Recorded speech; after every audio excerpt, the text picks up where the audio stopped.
네, 인천 서구병 노을이 가장 아름다운 정서진의 도시 검단에서 온 목용종입니다. 한마디 하고 가겠습니다.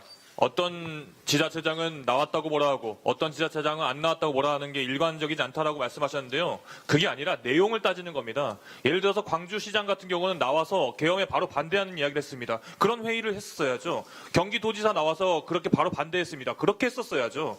안 나온 것에 대해서 안 나왔다고 뭐라는 게 아니라 안 나오고 도대체 뭘 했는지 물어보는 거고, 나왔다고 해서 뭐라는 게 아니라 나와서 도대체 뭘 했는지를 물어보는 겁니다. 그 지점에 대해서 한번 밝히고 가겠습니다. 이장우 시장님, 그리고 뒤에 계신 분들, 오늘 제가 질의하는 것은 단순히 이장우 시장님 개인에게만 물어보는 게 아니라 대전시 공무원, 대전 행정 전체에 물어보는 거니까 모두가 대답한다는 심정으로 뒤에 앉아 계시길 바랍니다. 그리고 국감 준비하시느라 고생 많으셨습니다. 이장우 시장님, 어제 서울시 국감 보셨습니까? 못 봤습니다. 못 보셨군요. 어제 명태균 증인 나온 거 못 보셨나 보네요, 그러면. 예, 못 봤습니다. PPT 한번 보시죠. 명태균 씨가 자기 SNS에 올린 내용인데, 명태균, 정진석과 김태호, 권성동이 김건희에게 이장우 공천을 부탁했다는 이야기가 있습니다. 이런 거에 대해서 어떻게 생각하세요? 저는 사실 제가 구청장, 국회의원 다 경선을 했고요. 시장도 그래서 저거는 정영기 근거 전 없다 이렇게 의원은- 생각하시는 예, 거죠? 대답을 없는데 그렇게 하세요. 굳이 입당원수도 많이 하고 경선에 승리할 수 있는 요건을 갖췄는데 어쨌든 김건희와는 상관이 없다. 명태균과 상관이 없다. 김건희 여사도 뵌 적이 없고 스친 적도 없습니다. 그리고 명태균 씨도 인생에 한 번도 어디 스쳐본 적이 없습니다. 김건희 주변의 사람들과 스쳐본 적이 없습니까? 그렇습니다. 그러면? 네, 네. 그렇게 대답하시면 됩니다. 네, 네. 그런데 다음 슬라이드. 우리 시장님께서는 평소에도 윤석열과 정말 가깝다라고 열심히 말씀을 하고 다니셨더라고요. 그렇게 가까운 사이셨습니까? 저는 한 번도 윤 대통령께 전화를 드린 적이 없고요. 단지 방위사업청 관련해서 전화를 주신 적은 있기 때문에 저렇게 그 직접 이후에 말씀하신 건 뭡니까, 그러면? 직접 전화 통화를 할 정도로 가까운 사이다라고 말씀하셨다는데요? 누가 그런 소리를 합니까?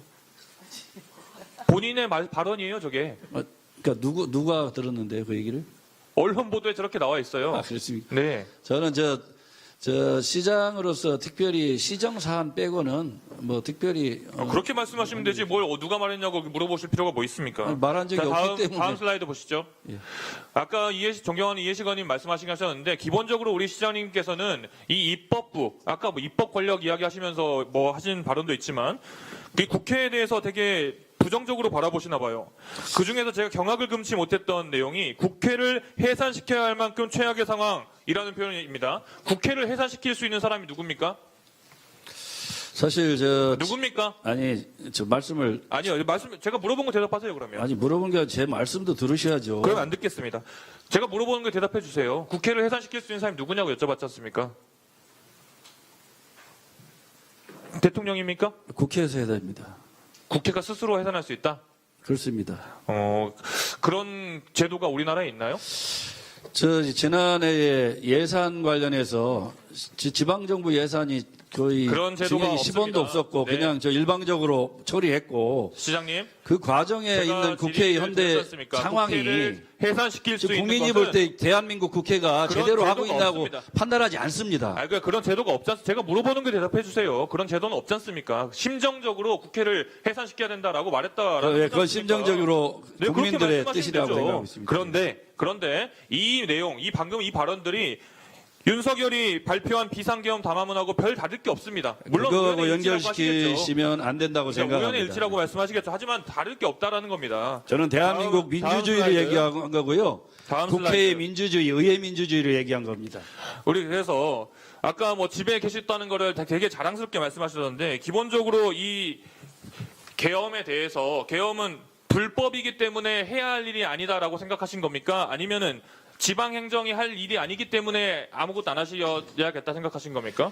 특별히 계엄이 선포하면 군 관계자들을 이런 거 하는데 시장이 직접 나가서 지휘하는 것 일이 없다? 자체가 적절하지 않다 이렇게 보고 있습니다. 지방행정 총 책임자로서 대전에 뭐 그런 특별한 특이사항이 없었고요. 저는 이런 태도가 매우 비겁하고 시장의 책임을 그렇게 방기하는 표현하는 태도라고 건 생각합니다. 굉장히 모욕적인 발언입니다. 그런 모욕적인 발언을 들을 만큼 행동을 하셨다고 생각을 합니다. 그런 말을 들을 왜냐면요, 만큼 들어보시죠. 행동한 적이 없습니다. 들어보시죠. 기본적으로 이 계엄이라는 것 자체가 물론 내용이야 불법적으로 그리고 말도 안 되는 내용으로 계엄을 선포한 건 사실입니다만 계엄 자체 예를 들어서 다른 최전방에서 어떤 전투가 이루어졌거나 전쟁 상황이 벌어졌다고 쳐봅시다. 그렇게 해서 계엄이 발생했으면 대전시장으로서 그러면은 그럼 이거는 당연히 나왔을 겁니다. 그런 경우는. 네? 그 전쟁이 발생했다 그러면 당연히 신속하게 지휘를 해야 된다고. 이거는 전쟁보다 더 심하게 대한민국 대통령이 국민들에게 총구리를 들이대는 건데요. 그러니까 동의하지 않는 일에 와서 지휘할 수는 없습니다. 아니요. 그러니까 말씀드리는 거예요. 동의를 하지 않았기 때문에 더더욱이나 말씀하신 것처럼 더더욱이나 시에 나와서 시민 여러분에 대해서 어떤 메시지를 보내는다거나 시청에 있는 공무원들도 다 알고 나와가지고 비상계엄에 대해서 어떻게 해야 될지 대책을 논의하는데 오히려 시장이 거기에 대해서 책임을 방기하는 것은 시민들께서 우리 간부들은 이해할 수 없을 행안부의 거라고 생각합니다. 지침에 따라서 한 것 같고요. 그런 과정에서 시장으로서 그리고 내가 직접 해야 된다는 건 동의하지 않습니다. 자치구청장들도 안 나왔다. 뭐 민주당 이야기 거론하시면서 이야기하셨는데 제가 확인해 보니까 자치구 5분 중에 4분 나오셨고 1분 안 나왔는데 안 나오신 한 분은 국민의힘 소속이시던데요. 그리고 시장의 책임과 대전 시민들의 시정을 책임진 시장의 책임과 어떻게 자치구청장의 책임을 같이 생각하시는지도 의문입니다. 저는 같이 자리의 위치가 가치가 똑같다고 생각하는 사람입니다. 대통령이나 시장이나 구청장이나 다 똑같이 어떻게 구청장하고 시장하고 가치가 다릅니까? 좋습니다. 그렇게 말씀하셔도 좋아요. 근데 왜 자치구청장 뭐 민주당도 안 나왔다는 식으로 이야기를 하시는 겁니까? 위증하시는 겁니까? 아닙니다. 한번 전수조사 해보십시오. 했습니다. 전국을 한번 해보십시오. 했습니다. 했는데 5개 중에 안 나온 한 군데는 국민의힘 자치구청장님이셨어요. 그래서 다시 한번 대전 시민들께서 보고 계실 겁니다. 과연 대전시에 이런 말도 안 되는 일이 벌어졌을 때 우리의 행정 총책임자인 대전시장이 어떤 책임과 어떤 색깔을